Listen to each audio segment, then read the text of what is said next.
Hello guys, welcome back to the channel.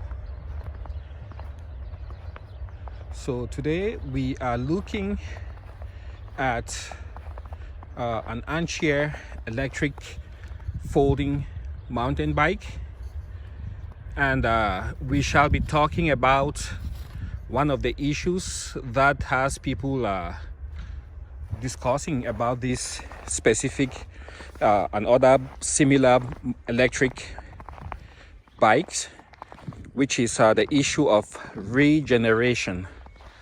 So if you've driven a hybrid vehicle, you will notice that when you're coasting downhill, either if you get your foot off the accelerator pedal or you tap on the brakes slightly, you will notice that the hybrid battery starts recharging, and then that energy is stored, and when you start climbing another hill or you get to a flat piece of stretch of road, that stored energy is pumped back into the system, and that's how hybrid vehicles end up consuming so little power. So the big question people always ask people who have electric bikes or are looking at acquiring an electric bike is, could that same technology be implemented here? Could you actually have regen on an electric bike? Yes, that's the simple answer. And then of course there's the second part to the question: why don't manufacturers implement regen on electric bikes? Well, there's a couple of reasons. The most obvious one being that this is, if you notice, most bicycles will come in this kind of configuration where you have the center crank, and then back here you have the rear wheel.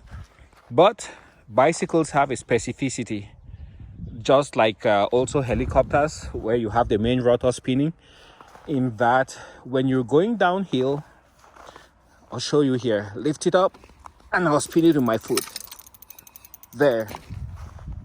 So what's happening is when you're coasting downhill, this wheel can actually spin independently without affecting the rest of the electric drivetrain. It has something in there which is called a sprag clutch. So the way the sprag clutch functions is it allows the wheel to turn in one direction but not the other. If you try to turn it in the other direction, it engages the drive mechanism, which is how you are able to paddle to go forward. You get tired, you can just sit and the bike will keep rolling or coasting. An exception to that rule is what you would call a fixie. A fixie being a bike that doesn't have the sprag clutch. Here, it doesn't have that sprag clutch. So this is fixed and it wouldn't turn like that. If you spin it backwards, forwards, you get the crank up front spinning also and the tire spinning also, because everything is fixed. So that is a limitation. So the way this works is you could actually implement regen on some bikes that have a direct drive unit here in the rear.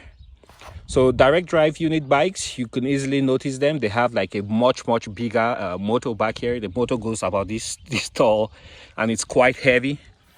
And then those units are quite expensive. And there are a few manufacturers who manufacture these bikes with direct drive power units in the rear. This one has a geared drive inside. So in there you have a complicated mechanism where the electric motors produce power, then it's geared, and that's how it drives the wheel. Complicated a little bit, but that's how it works. Direct drive units, you can implement regen, but with these geared units it becomes more complicated because they have the sprag clutch. Okay, the other thing, I've talked about the weight, I've talked about geared and direct drive units. The third thing to consider is when you start producing power here, because most of these bikes will have a certain kind of chemistry in their batteries. Most of the time it will be lithium ion, and those batteries are quite sensitive on how you recharge them. So they'll come with a circuit most of the time, and they would have a battery management circuit. So let's take a quick look at this one. As you can see, it's a 36 volt 8 amp hour. And what happens with some of these batteries, especially if they have the lithium ion chemistry, is if you recharge them too fast, or you recharge the individual cells in there in a manner which is not balanced, then they go out of sync, and then the next thing you know, you have a battery pack which starts swelling, and then the next thing you might end up with an explosion and fire. Most airlines actually, if you are above a certain capacity on your battery pack, you have to disconnect it from whatever device it is connected to. So it's very, very dangerous and delicate when you have to recharge these lithium ion battery packs. The chemistry is very important. So that's one other reason why Regen is not commonly implemented. Okay, there's another type of electric bike which uses a drive unit which is attached right here, and that also falls into the same kind of complication, which is how do you disconnect the rest of the drivetrain from the electric motor, and then also reconnect when you're going downhill. So it's another level of complication which will be very difficult to address.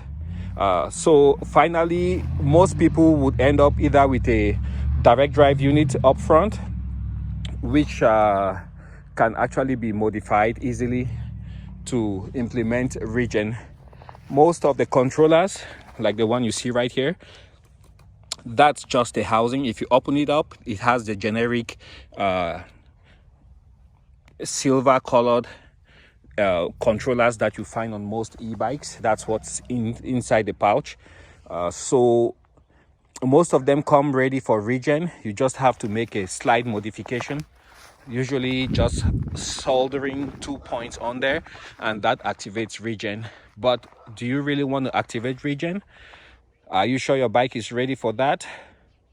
So those are some of the issues that you have to address if you are to do Regen. And for a battery pack like this, it promises about 20 miles of autonomy. You can go about 20 miles on a charge.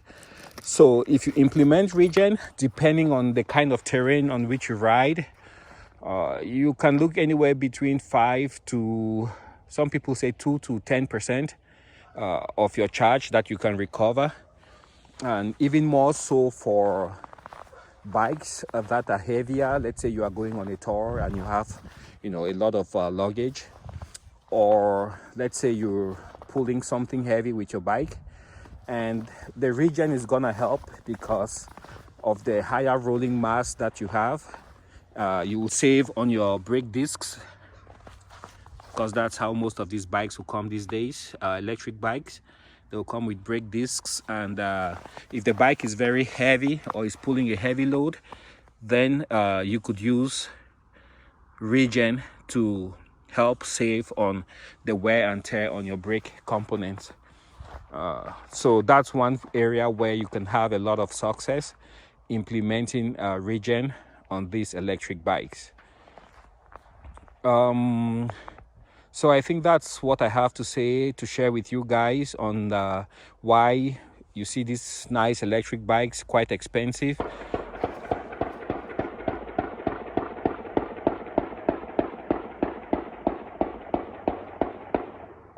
Whoa, somebody is shooting over there. Quite a few shots.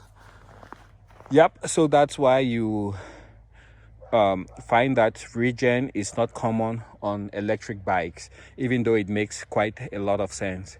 Hopefully over the next couple of years, there might be, somebody might come up with a way of implementing Regen on these bikes that's easier, and that will be a game changer in this community.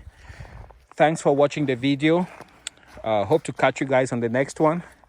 As you can see, we have some snow on the ground, but the bike still performs very well, and I'm happy with the bike. Thanks for watching. Catch you guys on the next one.